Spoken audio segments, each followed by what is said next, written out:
欢迎电视机前的观众朋友走进天津卫视的大型情感节目《爱情保卫战》，看看今天请到的几位情感导师是谁？他们是情感导师于波红老师，欢迎；情感导师瞿伟老师，欢迎；情感导师陆琪老师，欢迎；情感导师新唐米娜老师，欢迎。来了解一下这对嘉宾的基本情况，请看。我们在一起快1年了，他当初追我的时候说我是他女神，但是现在他让我一点安全感都没有，我心里面特别不平衡。他现在太敏感了，总觉得我和其他的异性走得很近，但是我心里只有他一个人，他真的太不信任我了。他口口声声说爱我，但是我觉得他对我的爱都是做的表面功夫，在我最需要他的时候，他永远不会出现。我对他是真心付出的，我为了他做了很多事，但是他从来都不领情，还总是挑我的毛病，我特别的委屈。有请这对情侣，有请。男嘉宾小张24岁，来自黑龙江拳击馆合伙人；女嘉宾小邱25岁，来自重庆，室内设计师。欢迎两位哈，咋认识的呀？在一次那个聚会上认识的，然后就我找朋友加了他微信嘛，因为看着他很好看。哦，加微信以后，然后就一直聊嘛，一直聊，然后就是越聊越喜欢。聊了多久？聊了得有大半年。哦，追得很费劲嘛，就是我条件很差嘛，他看不上我，然后就一直追呀。后来怎么成功了呢？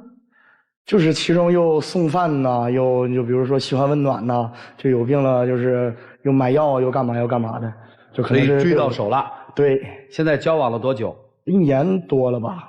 这不才1年多吗？就出大问题了？这也不算是大问题吧，就出小问题了。差不多啊。说说问题呗。主持人，是我要来的。是这样的，就是一开始他夸我是一朵鲜花，他说他是牛粪，他这么比喻自己啊，然后说我这朵鲜花非得插他牛粪上，然后各种甜言蜜语的追我，然后我就觉得我不差呀，我觉得我条件也可以，跟他相比下来。不是，别人都说你鲜花了，还怎么着呢？就各种甜言蜜语夸我呀，就那会儿可能上头了，我觉得我条件也比他好得多，然后我就觉得后面跟他在一起之后呢，就觉得反而特别没有安全感。啥意思？就是他各种跟之前说的不一样，然后我就心里面特别不平衡。那就说不一样呗。他不是跟他那个朋友一起开了一家那个搏击俱乐部嘛，他也是教练，然后他里边也有其他的那个教练，其他教练那个手里全是男的会员，然后他手里全是女会员，5个会员里面有3个都是女的。这不是很正常吗？世界就是由男女构成的吗？不是，然后后面我去他那个搏击俱乐部，有一次就看到了他跟那些女会员又摸手啊，又摸腰的那种，看得可来气了。是因为我毕完业以后嘛，就是肯定我得再学一个别的那个职业规划嘛，然后就可能是针对于女性的那个身材啊塑形比较擅长，然后所以说就导致了我的那个女会员比较多。你看我得教他们呀，我得把这个东西给他教会，所以说就避免不了产生一些肢体的接触什么的，就比如说扶着腰啊，对吧？然后扶着手啊，你这动作正常的也没啥。对呀。还有就是他跟那些女会员不仅在工作上这么亲密，还跟那些女会员私底下也是接触的很亲密。哎，这就不对了吧？私底下还跟那些女会员聊那些情感问题。这不是聊情感问题，是因为本身我人缘就比较好，然后再加上就是我跟那些女会员平时约课什么的嘛。然后就是加微信呐，就是总聊，可能是，因为他们除了工作以外，就跟我接触时间最长嘛，所以说可能是第一时间就能想到我嘛。就人家失个恋也要去跟人家解决一下。对，知心哥哥。你这么会解决情感问题，你怎么不坐那儿呢？反正就很生气。行，距离没保持好，对不对？其实也不是，你想，因为私底下他也是朋友嘛，对吗？那你说人家失恋了，那你说给我打电话，我不可能说我不接这个电话，我也不搭理他，对吧？你毕竟人家从我这花了钱，是不是？其实我感觉并没有什么呀。主持人是这样的，我跟你说一下，就有一次我跟他2个去约会嘛，然后那会儿他就接了一个电话，然后那个电话就是他那个女会员给他打的，然后给他打了之后，他们2个就接了20来分钟。那会儿我跟他2个是要去看电影的，然后电影都快开始了，我就这么跟他说，我说你把那个电话给撂了，他可来一句，他说你小声一点，他就让我小声一点，然后后面我都气了，我就走了。走了之后他又没过来找我，也没给我打电话。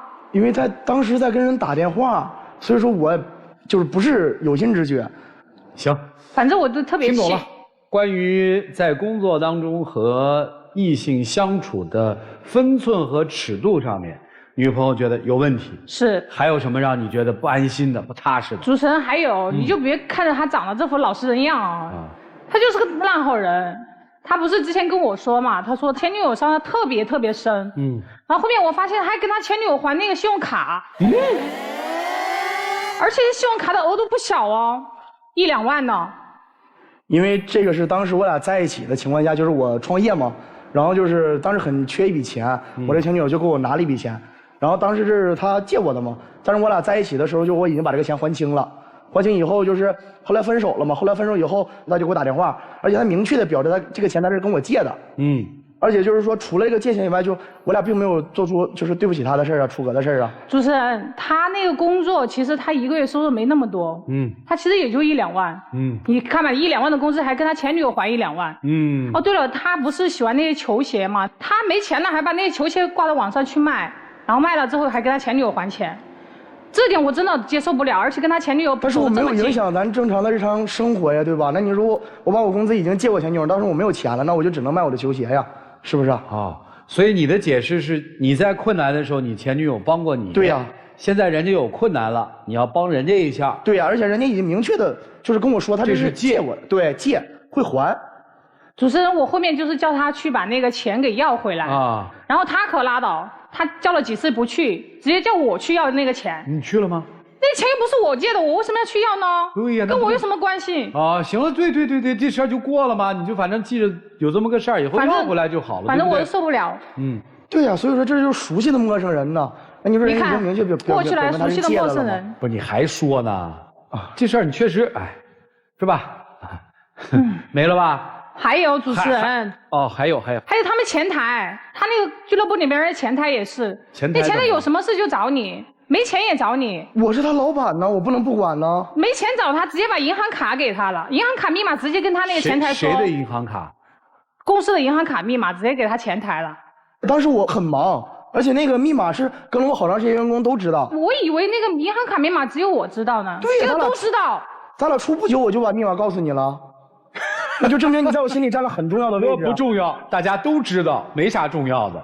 您的银行卡的密码根本就不是个密码，公司人都知道，对吧？不是，跟了我好长时间的员工才知道。对，也就那么2、3个啊。而且当时就是跟我说的时候，我在工作，我在很忙，而且当时我手机也不在身边啊。所以说我说你拿着银行，我说你去吧。给他干啥呀？就是他跟我说有急事嘛，有啥急事啊？这当时我没听清。而且我跟你说，主任，我这个人就是特别仗义的一个人，你知道吗？就是我对男女都平等。就之前有一个我一个员工嘛，就他家在山东，就家里就是出了一个特别紧急的事情，有个病人，然后我二话没说，我就直接把钥匙我说你就直接把我那车你开着回家吧。那你说我这是真仗义还是假仗义，对吗？你说起这儿可来气了，就那前台，还有一次，那前台被他那个房东给赶出去了，然后他可拉倒，直接把那个房子给他住了。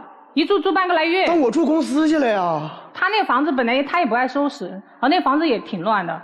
后面我去他那个房子，然后我看见里边全是那女人的味道，然后收拾的可干净了，衣服也折得整整齐齐的，然后冰箱也塞满了，我都拍照了，可以看一下。拍照啊？我都拍照了。哎呦，可以。这不就是女朋友做的事情吗？我就觉得他们两个不清不楚的。不是，哪有你说的那么邪乎？那是我自己的那个员工，对不对？怎么还有他的味道呢？我就想知道。你看这些都给你弄得好好的。不是，他是我自己员工，对吧？那你说人家小姑娘家晚上我不能说让她自己去住宾馆，我是想着让我自己员工跟我能更多的一种那种粘合，能就是更好的为店里工作。这个尺度是不是也有点失分寸啊？但是我自己去公司住了呀。那为什么不是他去公司住呢？你想小姑娘家的公司没有。小姑娘家她是一个成年人啊，她14岁。不是12岁，20多。20多怎么还是小姑娘家？她不就是一个成年女性吗？她不应该处理她自己的问题吗？我这也是想着就是。她没有朋友吗？啊？她没有朋友吗？有吧？没有，我觉得她这个世界除了你没有其他朋友，没地儿住要住你那儿，没钱花要找你要。反正这倒也不是，因为毕竟我是他老板嘛，所以说我就想着能。什么老板啊？因为他是我俱乐部里的前台嘛。对啊，那发工资不就是？对吧？就是我当时就在想，就是一个小姑娘出来嘛，就挺不容易的，就是能少花点钱。那你怎么知道的呢？因为他跟我说过嘛，他不是本地人。哦，对，那他不跟其他人说，为什么跟你说呢？就是可能就是我这个人缘比较好吧。哦，对，行，你看我这么一问，你也觉得有问题了吧？哎，这事儿你做的对不对？合适不合适？先说。但是我感觉就是因为他在我身体占了很重要的一个位置嘛，所以说我感觉我这个分界感。谁在你心里占很重要的位置？就是我的女朋友嘛。那有啥重要位置呢？没位置啊，你女朋友。但是我感觉就是我把这个分寸感保持得很好啊。没保持啊，你让一个单身女性住到了一个单身男性的家里去，你这还保持啥呀？就是我感觉你说我让他住我家里，对吗？然后我住在那个公司，然后就是这样，既能就是让他不那么破费，然后让他还能对我有一种归属感，能更好的为我工作。哦，他还对你有归属感，因为我是老板，他是员工。那就不是了吧？这到底是什么归属感？你心里应该很清楚吧？你不要诡辩好不好？你这是不是在利用感情拴员工吧？而且是模糊感情，这个心里面搁谁都不舒服。太不舒服。确实是吧？啊，这就没了吧？我们一会儿批评他啊。还有主持人，这个我觉得已经很过分了。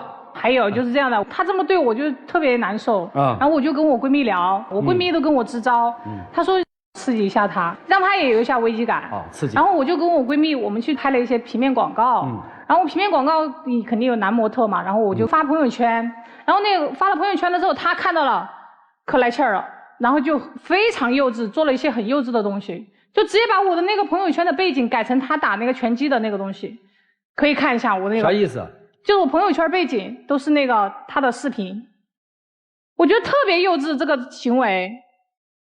还跟人家说他是13年的搏击练过，我特别来气，我觉得。我觉得很幼稚。就是因为我知道我自己可能跟他那些朋友男模特什么比不了啊，所以说那你说我只能拿我自己的长处去，对吧？去拿捏他们呀。还有就是他还加我加的那些，比如说男模特那些异性，然后他的微信他也把他加去。对，你加人家干什么呢？他加去了之后，他给人家发微信。他说：“你好，我是她男朋友，然后我是练过13年搏击。”我觉得特别幼稚。不是，那你的目的不就是为了让我生气和吃醋吗？对吧？那你的目的达到了呀。再者说，你说你想要安全感，那我给你了呀，对吗？他就是要面子，主持人，太气人了。太气人了。还有我闺蜜不是？还有呢？主持人还有，她骂我闺蜜，又跟我闺蜜去吵一顿。你说你那闺蜜，我闺蜜说的挺好的呀，我觉得我闺蜜说的可以啊。那你不知道防我防盗防闺蜜吗？那10个闺蜜9个劝分的。我闺蜜跟我都10多年了，这么好的闺蜜。不是，那你在我心里也占很重要位置，我也为你好啊。你就是嘴巴上说，不是？啊，你为她做过些什么？我这么跟你说，我觉得你对公司前台很好，银行卡的密码给前台，没地方住让她住回家里，对前女友很好，对吧？缺钱的时候您帮她大把大把还钱，对吧？你一直在说你爱他，对他好，你这不做过一些什么？我这么跟你说，主持人，因为我真的是特别尊重他，而且也非常爱他。就是我俩出去的时候嘛，就出外头跟朋友聚餐什么的，就我会特别积极的第一时间，然后我就跟我的朋友们介绍他，而且就已经很明确的表示，就是这是我要跟他过一辈子的女人。然后就是再者说，你说就是每次吃饭，我都会第一时间我把那个凳子拿出来，我让他先坐。然后就是我平时工作很忙嘛，然后就是一有时间，就是我俩在一起的时候，我说你把那个手机给我，我看上那个淘宝，我就给他清空购物车什么的。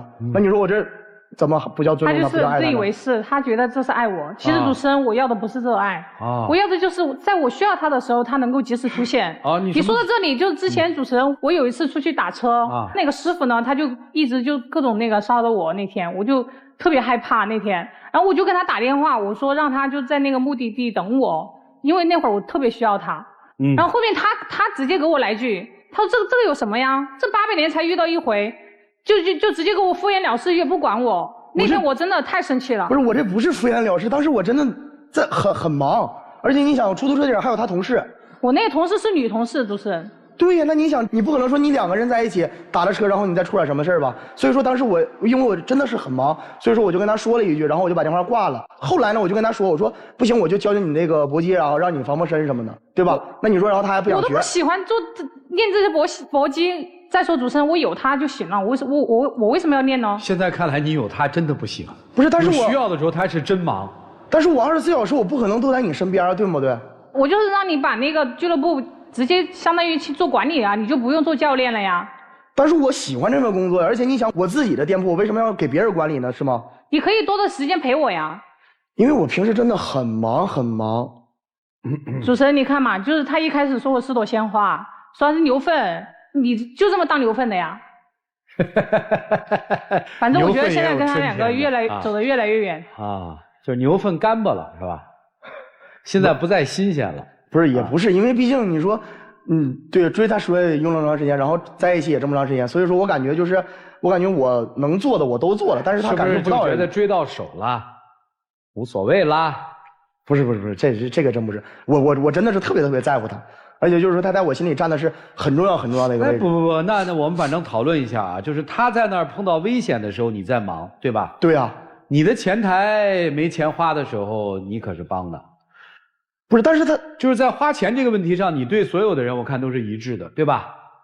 你也别说给他清空购物车什么的，前女友要借给，前台要用钱要给，公司哥们儿要用钱要给，说明钱在你心里面并不是一个重要标准。但是我给的他更多呀，那你想，我都把钱前女友，我没有钱了，对吗？啊，那你说我去把我自己最喜欢的球鞋我去卖了，那对啊，你是给的前女友，不是给的他呀。但是你想，我跟前女友我俩是最熟悉的一个陌生人呢，那我不能说是。那我不知道你们俩是个什么人啊？就是他是你重要人群当中的一个，对吧？对啊，并不像你说的最重要嘛。他现在希望排到最的那个位置上嘛，你现在是重要嘛？啊，你是觉得你应该是最重要的一个，肯定啦，主持人，我现在是他女朋友，我肯定是最重要的呀。但是他现在把你放在了重要人的名单里，你觉得没有区别吗？这怎么能没有区别呢？对吗？有啥区别？就是我在外的时候，你想我会像我身边人，就是特别积极的我去介绍他，然后我呢就是特别笃定，而且特别肯定的，我说这是我以后要跟他过一辈子的人。那你这个怎么不叫肯定和重要呢？但是他感觉不到啊。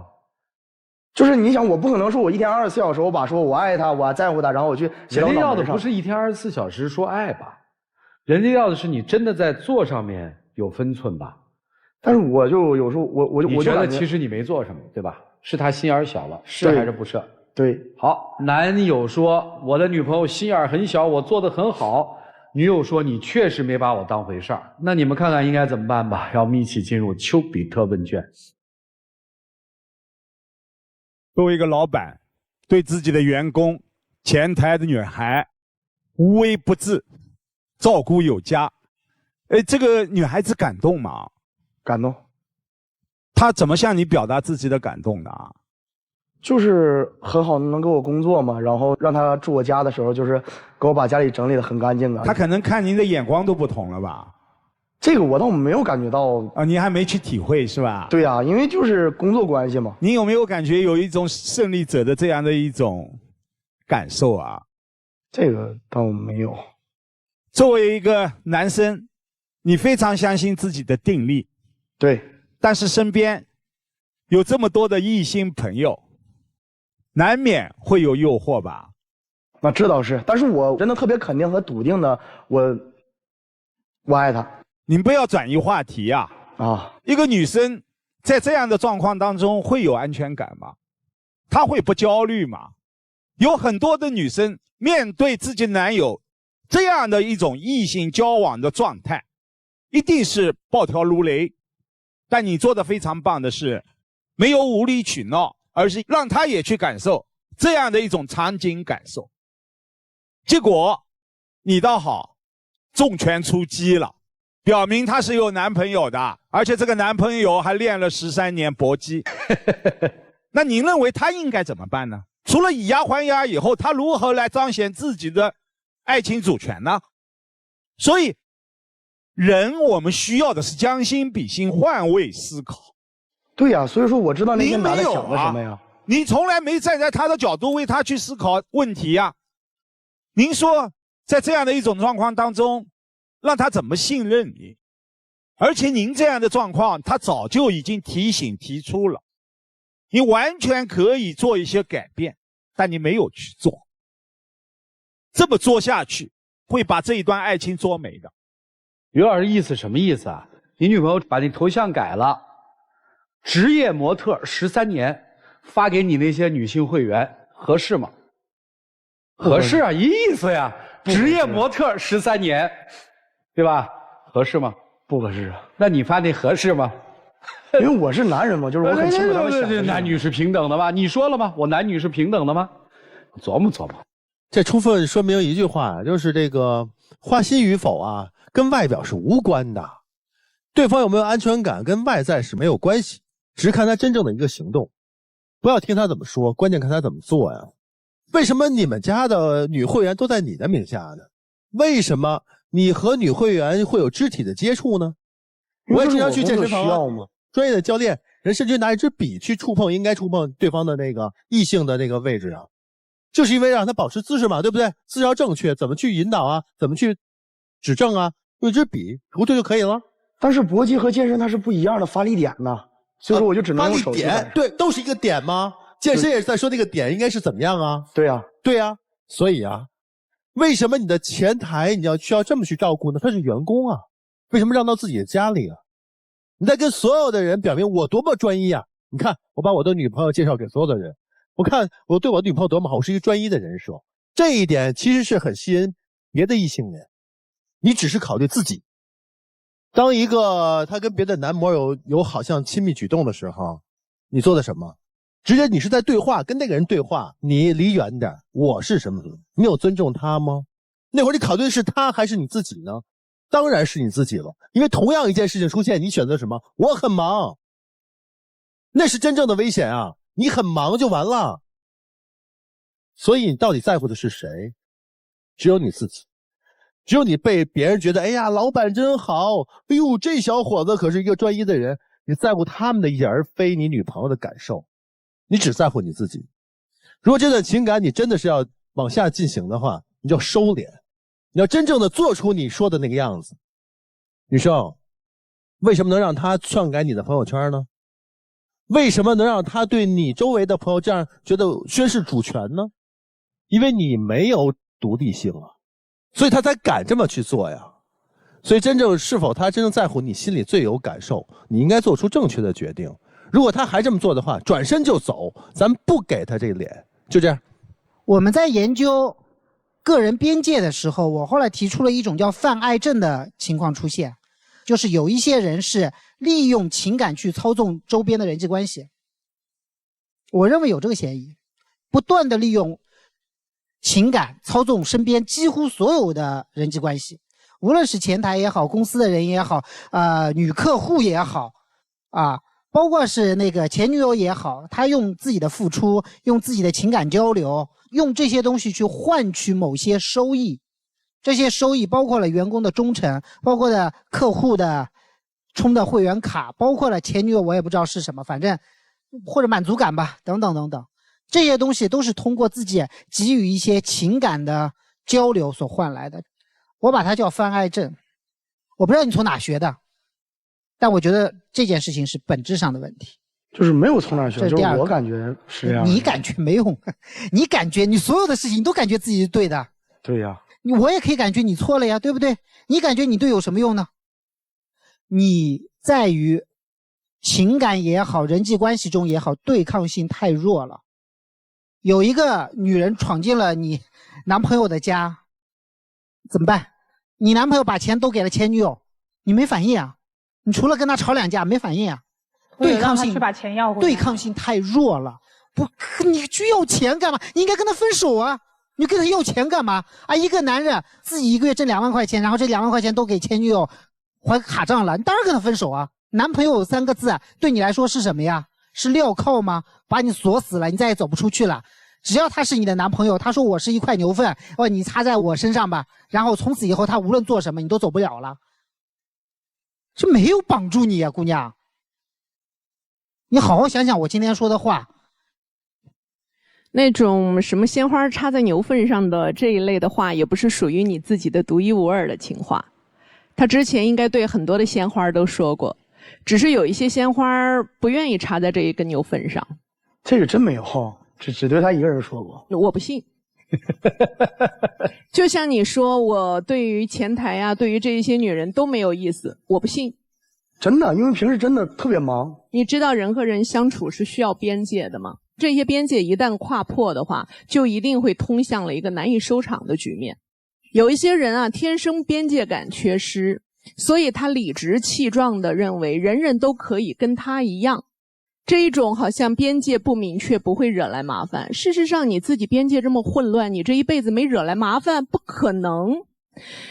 关心了女前台，对于女前台来讲，心灵上得到了极大慰藉。这样的一个安慰，其实就是很容易打动一个女人，让一个女人在心里头有了依赖感，有了感激感，很容易出现了一些情感上的倾斜。就算她没看上女前台，不想要那朵花插在这个牛粪上，但是你也吃不准人家女前台偏要把这朵鲜花插在牛粪上。所以你的没边界感将会使很多误以为你在喜欢她的姑娘们奋不顾身。你的女朋友未来也就会成为消防员，天天灭火。你不是把朋友圈改成了女朋友什么专业搏击13年吗？以后你如果跟她在一起结婚了，你的朋友圈也会改。你可能就是你自己没事拿个鞋底子抽照片，你配的字叫什么？专业打情敌13年。你每天都在干这件事儿，因为你的男朋友没有边界感。他就是在以我给你一些钱，我给你一些时间，我给你一个居住的空间，就是我有什么我就给什么。为什么？因为他需要用这种方法，就像陆琪老师所说的，让这些人为他死心塌地。所以你的公司也因为你要靠情感操控员工这种方法而搞得鸡飞狗跳，没有一个人专心致志的跟客户联络感情，每个人都在算，今天老板给你密码了是吗？哦，那有什么？老板给我钥匙了呢？这就是未来你会发生的事情。对于异性，我们应该有一个必要的距离，这一个距离既能够保护我们自己的安全，也能够保护自己所爱的人的安全。这个男人是断然不能嫁的，他的这一个三观是很难有女生能够跟他统一。你如果想以嫁给他来让一个男人收心，你接下来真的可能会出现你的朋友圈封面变成我说的那种天天拿鞋底子抽照片吧，专业打入侵者13年。没有想过问题会这么严重吗？没有，他们没有放大，就老师们只是告诉你一个事实。是你女朋友是吧？我给她几种假设，你听听一个女性正常女性的回答。那天出租司机骚扰你的时候，他没来，一个朋友正好打了电话，车停下来的时候他出现了，会对那个朋友有好感吗？会。跟男朋友吵架了，哭得稀里哗啦，因为男朋友把房子借给了他的女前台。那个男人说：“别哭了，来吧，我那儿有个房子空着，我去住酒店。”那个男人大大方方的住了酒店了。你住进那个房子，会对那个男主人有好感吗？会的。听明白吗？我没说那个男的就怎么样，这就是人性。如果以前没有意识，今天一定要意识边界的问题。其实大家要说的就是因为边界不清带来对你和他的伤害。因为你现在有女朋友了嘛，你是愿意跟他走一辈子对吗？对。你确定吗？确定。确定就是这个女人吗？确定吗？你看犹豫了。换而言之就是我也没有那么确定，了解程度还是不够的。你考虑一下你女朋友提的这些问题，你就知道她为什么没有安全感。先冷静下来，好好想想老师们说的话，因为你们接触最深，你自己去考虑。让我们一起进入真情60秒。就是通过刚才老师们说嘛，就是我也想了好多，就可能是之前做的好多不对，但是我这些东西我会尽量以后去改一下嘛。就我听了导师们说的话了之后，我觉得我自己也有问题，我觉得我应该多出去走走，多学习学习，以后看男人别再这样了，我也要好好想想，太累了。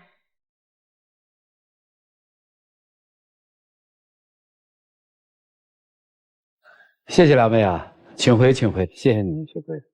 预测一下，男出女不出，跟李老师一样，双不出，女不出男出。来，我们看看他们自己的选择是怎样的，请开门。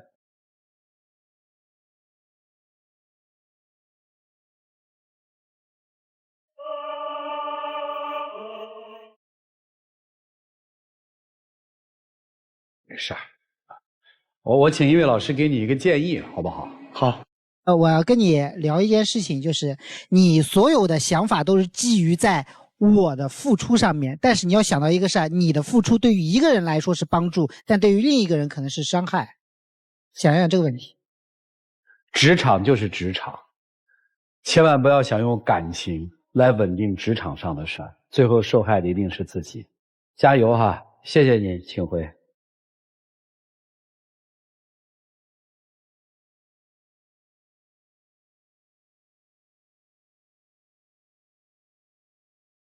愿你们找到属于自己的幸福生活吧。来，了解下一对嘉宾的基本情况，各位请看。他情商不高，还总爱表现自己，现在弄得我家人都不太看好他。他想什么事儿都自己做，经常瞒着我，我现在感觉亏欠他很多。他想的太多了，我有能力为他付出，我只想证明我爱他。他一直催着我结婚，甚至会打扰到我的工作，我觉得他对我的付出有些过度了。我认为我们已经可以结婚了，我很用心地给他准备惊喜，想多参与到他的生活当中，可他越来越嫌弃我。有请这对情侣，有请。男嘉宾小晴，27岁，来自天津，美术老师；女嘉宾小张，24岁，来自天津，自由职业。欢迎两位哈，曾经是同事是吧？对，在培训机构里做老师。对，教画画的。他是画画老师，我是口才老师。谁追的谁？我追的他。现在在一起多久了？2年多了已经。今天是我想来的啊，因为我呢是出生在一个父母很宠爱我的家庭里面长大的，然后我特别担心我的父母不会接受我们2个人在一起，所以我一直在跟我的父母去美化他、包装他，去往好了去说他。然后机缘巧合之下呢，我父母就决定跟他见一面。见面的前一天呢，我就安顿他，我说你第2天不要去提你的家庭情况啊，因为他是单亲家庭，和妈妈一起生活，因为我担心我父母会介意这个事情，然后阻止我们2个人啊。第2天呢，见了我父母，然后一切很顺利，结果晚上回了家，他就不干了，一直在给我发消息啊，就觉得今天这个事情心里有点堵得慌。没错，当晚我就有点睡不着觉，翻来覆去我就一直在想这个事儿，我就觉得这个事情吧是个挺原则性的问题，在我看来。我觉得这事儿不必隐瞒，迟早是要见面的，双方家长早晚要见，早晚知道这个情况。2是我相信我跟他的这个感情确实非常好。对啊，一个人要否定了自己的家庭，不是否定了自己的根吗？没错。但是我真的就很紧张，很担心，而且在他的这个一直在磨我哀求下啊，第2天我就又带他见了我父母一趟，他就把他想说的坦白出来了。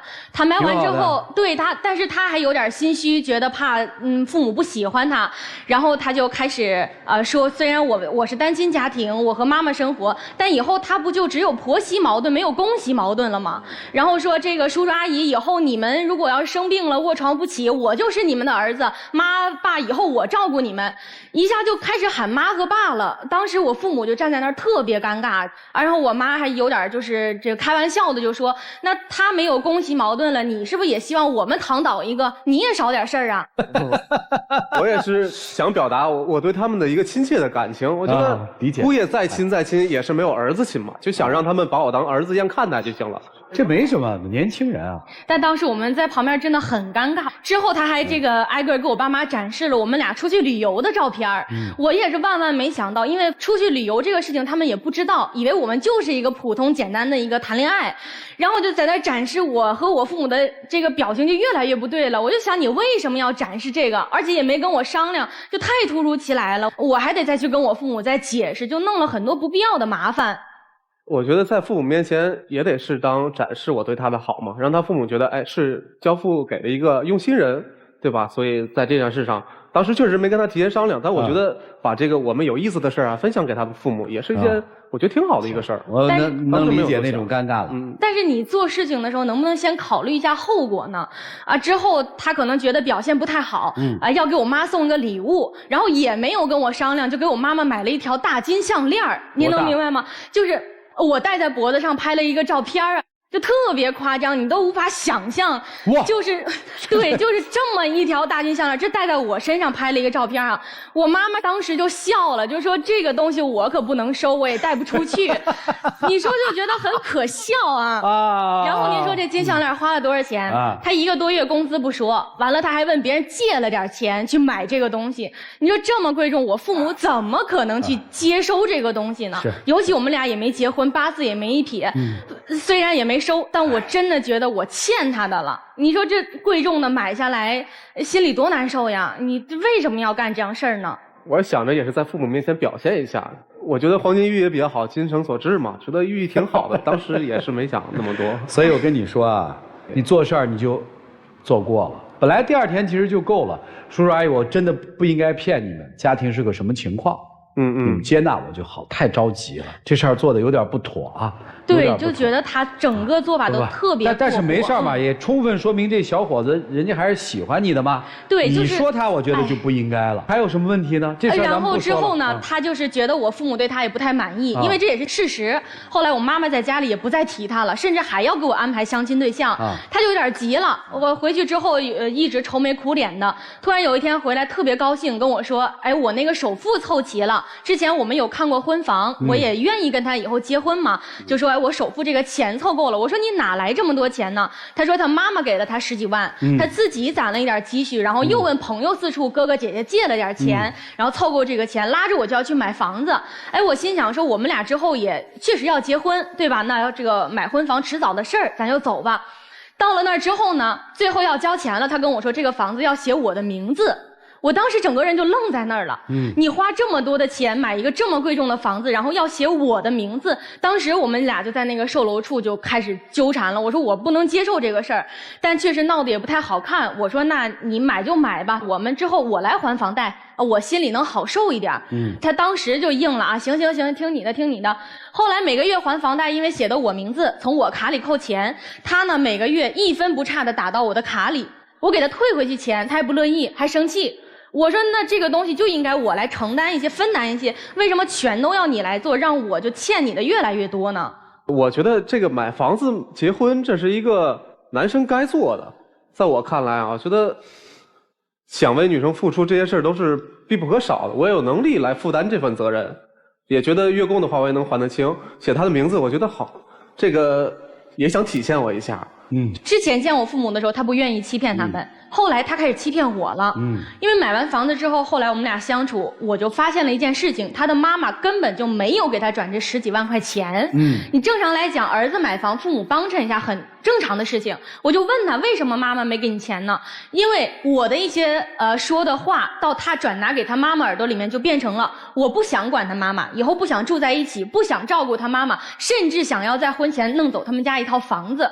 这还没结婚呢，已经婆媳矛盾出来了。没有那么夸张，当时也是话赶话，聊得不是很愉快，但是我的爸妈嘛，我也跟他们也聊清楚了，最后把这个误会也解开了，没有那么严重。这钱谁出的呀？问谁借的呀？亲戚，姑姑、姐姐、哥哥这几个，就全都是他自己想办法弄来的。就我觉得你为什么要背负这么大的压力和重担呢？就更不能接受这个事情了。对吧？然后这还没结婚呢，他跟我父母已经不愉快了，我跟他妈妈也已经不愉快了。然后我就觉得，那就咱就打住吧，对吧？见完父母了，买完房子了，咱就好好挣钱吧。他倒好，就赶鸭子上架啊，就开始魔怔了，陷入结婚这个事情里面，就天天回来再跟你念叨咱们什么时候结婚呀，咱们赶紧结婚吧。甚至他魔怔到什么地步，路边见人家拍婚纱照，哎，他也说咱要不结婚也拍一套吧，你有什么喜欢的？平时吃饭的时候拿那易拉环就突然戴你手上，哎，就求婚戒指了。要不就是在家里边偷偷写什么求婚词儿啊，练习这个求婚的动作啥的。我觉得这个人简直陷入到了这个怪圈里面，你为什么要这样啊？我觉得已经趁热打铁到这一步了，就应该到了结婚婚前的这个准备当中了。趁热打铁嘛，把前期的准备都已经做完了，那咱们就应该走到这一步。我还想到一个词儿，就说，因为跟他在一起之后都去买一些彩票，当时就想，如果说彩票中了的话，对吧？我们婚后的生活也有保障了。如果没中的话，也能证明我对他碰见他之后也是花光了一生的运气。我就觉得这种词儿还挺好的，挺浪漫的。但是在他看来，好像就把我的一个付出当做了一个负担，一个对，你觉得很浪漫，但对我来讲，我承受了你这么多的金钱也好，对我的爱也好，我就觉得很累，很重担压着我。他陷入这个魔怔到什么地步呢？因为我有时候也会兼职去接一些婚礼主持啊。他呢有一次就是找到了我即将要典礼的这对新人，也是新人跟我说的啊，你男朋友找到我们，希望我们在婚礼上把手捧花给到他，他要在婚礼上向你求婚。啊，问我知道吗？我说我不知道这个事情。我当时整个人就特别尴尬的愣在那儿。我说我们的幸福怎么能建立在别人的痛苦之上呢？你已经影响我的工作了。当时跟那对新人，其实我也去给他帮忙，也聊了很长时间，觉得他们两个感情经历啊，跟我们其实挺像的。我也很祝福他们。但是聊一聊呢，就觉得我也是一个画画老师嘛，就是说达成一个约定，说我帮他们画几幅这个画像，然后作为这个一个反馈吧，他们可以把我这手捧花交给我。但是最后他们也就变卦了，相当于把我也给坑了。当时也只是想沾沾喜气儿，因为看到好多视频平台上有这个手捧花求婚呢，我觉得挺浪漫、挺幸福的，也想效仿一下，也想体现我对他的爱，也想给他一个惊喜。对，他就是这样，在生活中，他总会制造很多你意想不到的惊喜和浪漫，以至于这个浪漫的让我觉得，我知道他爱我，但是我会觉得是一种重担啊。那个未必是爱吧。啊，因为我们原来不是这样的，原来我享受他的爱，但现在我已经不再享受了。而且在后来我们相处的过程中，我觉得他越来越没有自己的生活了。因为我们现在不在一起工作了，然后呢，他就很热衷于为我做饭啊，在家里面经常做饭，然后会让我拍他做出来饭的照片啊，拍一些他做饭时候的这个样子呀，都有照片记录着啊。然后就是之前我觉得很幸福，但后来呢，他就不让我在外面吃，不管我几点回家，他都会等着我回来，然后一起吃饭。我觉得你没有必要这样，你应该有自己的生活啊。然后呢，他以前还跟朋友踢个球啊，聊聊世界杯什么的，现在只看我的直播啊，因为我兼职做一些直播带货的工作，他就狂刷礼物、狂点赞、狂评论，还分享给他的学生家长。就是你也影响了你的工作呀，就没有必要这个样子。而且我的工作我可以自己来干，我不想变成一个无能的、没有自我的一个人。我觉得两个人在一块儿就是应该互相帮衬一下，打虎亲兄弟，上阵父子兵。人家亲戚的话，该帮衬都能帮衬，更何况我们这么亲近的人，能帮上的忙，我也想多帮一点。关于做饭的话，我觉得想吃什么都可以跟我说，我这手艺一天天也在进步。我是不想让他上班那么累，然后还操那么多的心，然后吃不好睡不好。我觉得这个在电视剧里看来应该是一个很幸福的一个事儿，但我觉得说的特别对，在电视剧里看来。我也想给他这份浪漫。但是您知道吗？就直播的过程当中啊，这千人千面嘛，网友嘛，他可能有人这个不喜欢我啊，说我长得丑。我觉得咱一笑而过就完事儿了，他就当真了啊！他在评论区里面就怼人家，跟人家互骂，然后呢，甚至回了家之后跟我说：“你别干这个工作了啊！你看这些人说的，你以后就别出去工作，就在家吧，我能养你。”你说就他这个说话，这个情商，他还要养我，我觉得简直可笑。我觉得直播这些人就是什么样的人都有，在眼皮底下，这不就说瞎话吗？长得也很漂亮，对吧？我不觉得有什么问题啊。但是你这样说，你说让我以后怎么工作呢？我想问几个问题啊。你今天来的目的是什么呀？就是因为我觉得他整个对我的爱变成了我的一种。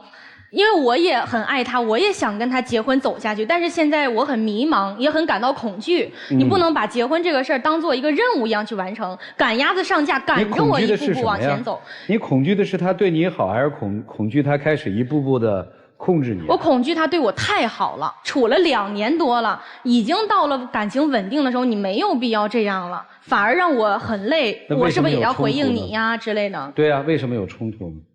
是因为在这个好的背后是不自由吗？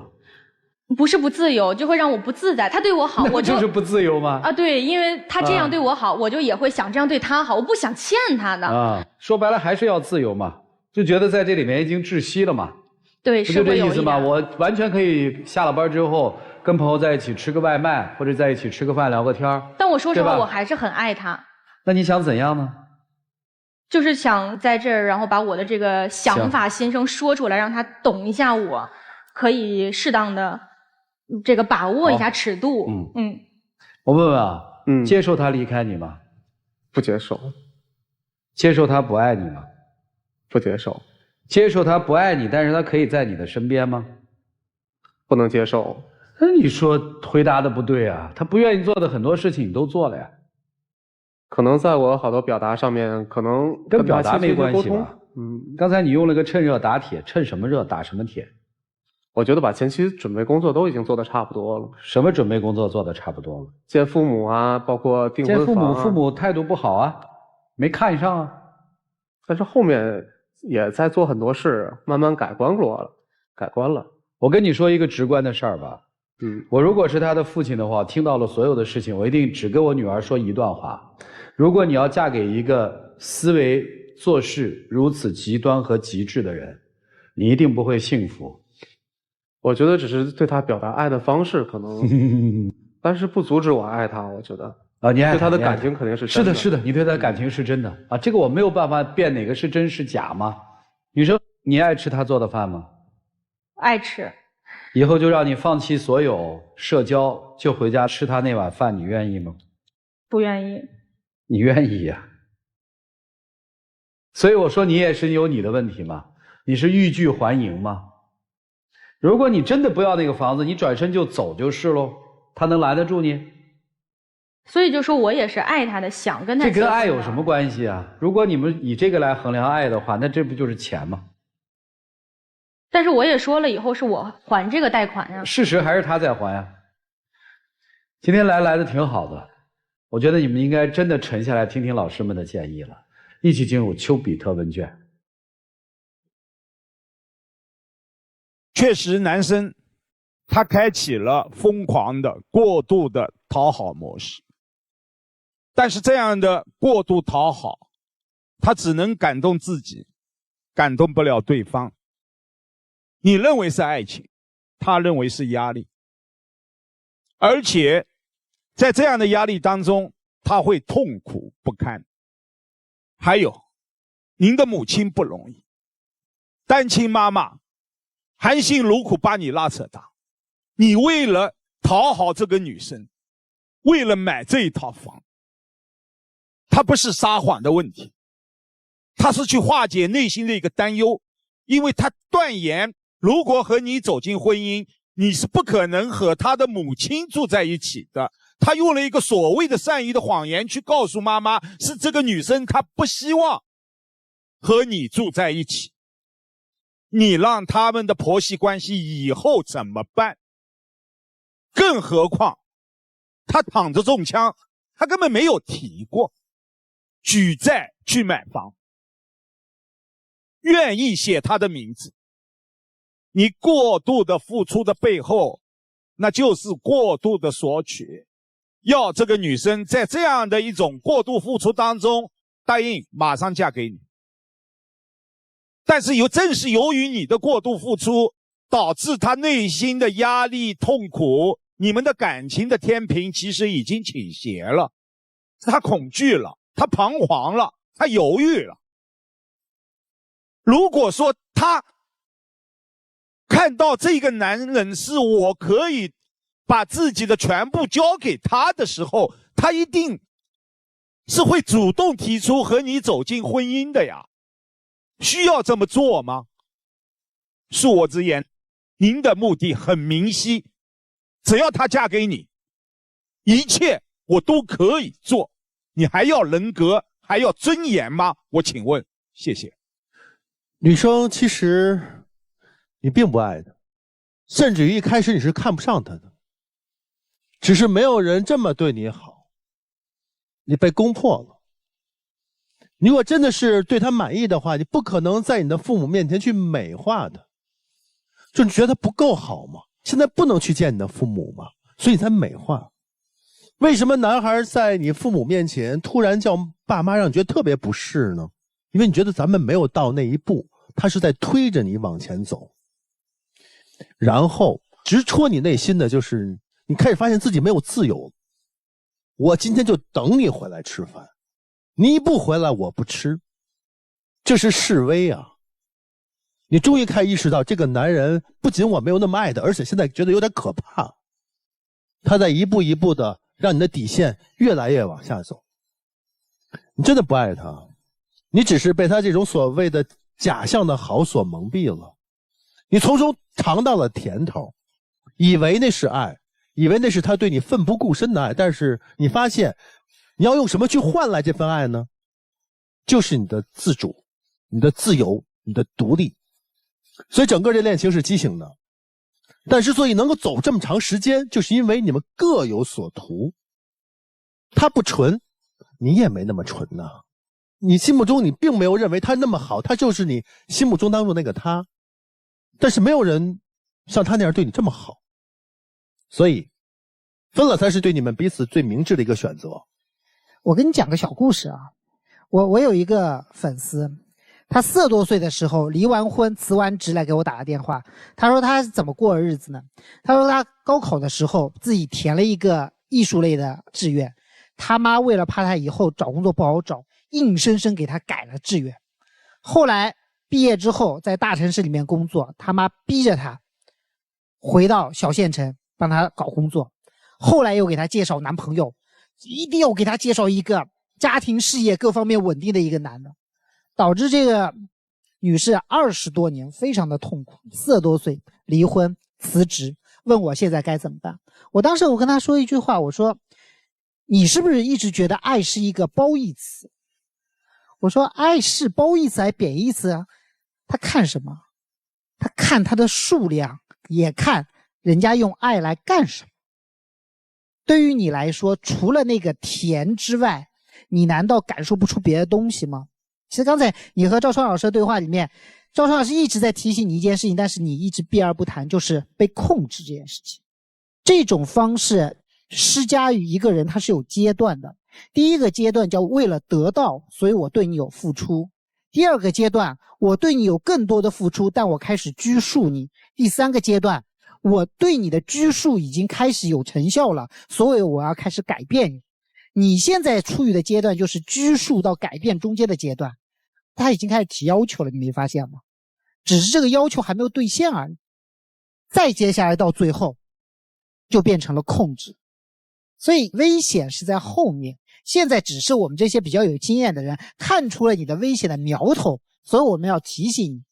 当然了，听和不听都是你自己的事情，但是姑娘，你记住一件事情，没有人可以从一开始就控制住一个人，永远都是用自己对别人的好一点一点的去改变他，去打磨他，甚至于去贬低他。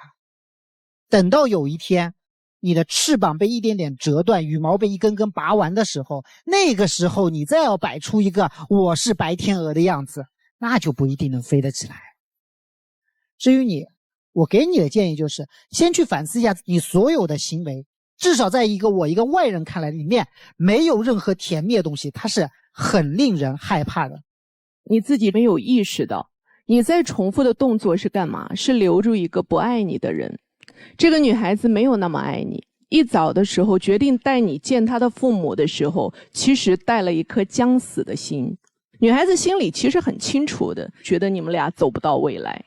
每一次你想走的时候，这个男孩子都碰巧用了更高力度来拉住了你的手，比如说买房子，而你也接下来所有的全部都是一些明示或暗示或下意识，什么把他给的房贷的那一半的钱退给他喽，等等。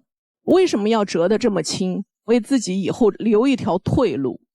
你在不停地找退路，直到今天你觉得我身边所有的这一些我自己可能退的主动性好像都被堵死了。可不可以听听4个老师怎么说？最好他们能够把这个男朋友说说动，让他自己主动退掉。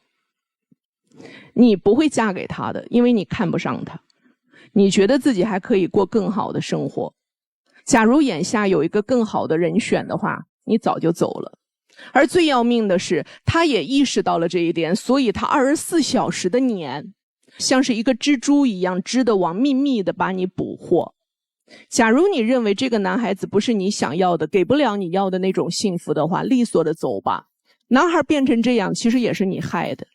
假如不是你发现他在挣扎，假如不是你意识到他想跑，你也不会用这么多的丝来一点一点的去缠他呀。最早的时候，其实你是有度的。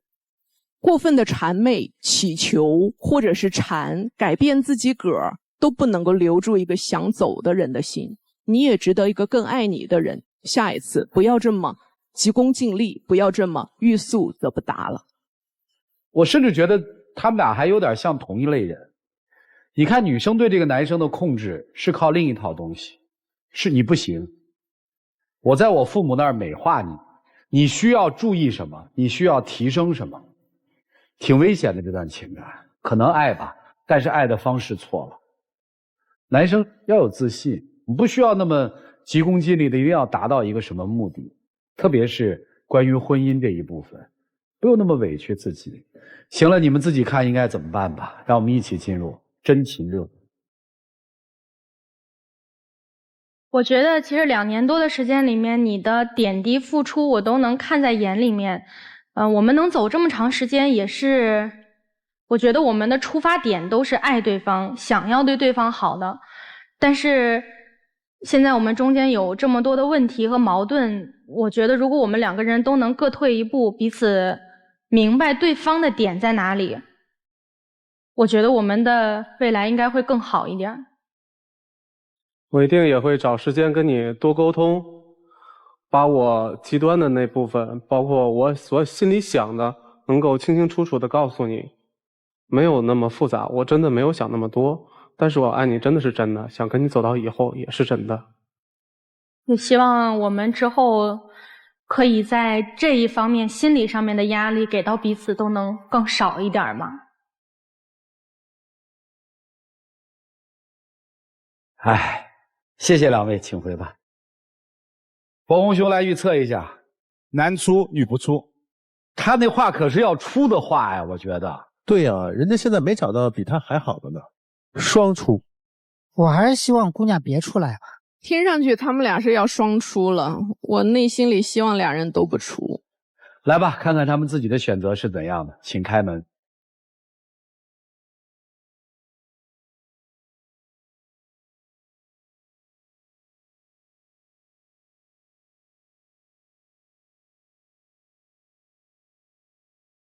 来吧，一起见证属于他们的浪漫时刻。各位请见证。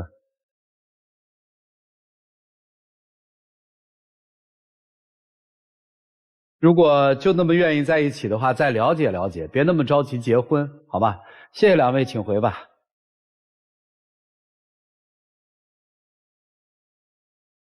就祝他们找到属于自己想要的生活就好了。再一次的感谢4位老师给我们做的精彩的人生分享，也谢谢电视机前观众朋友的收看和陪伴。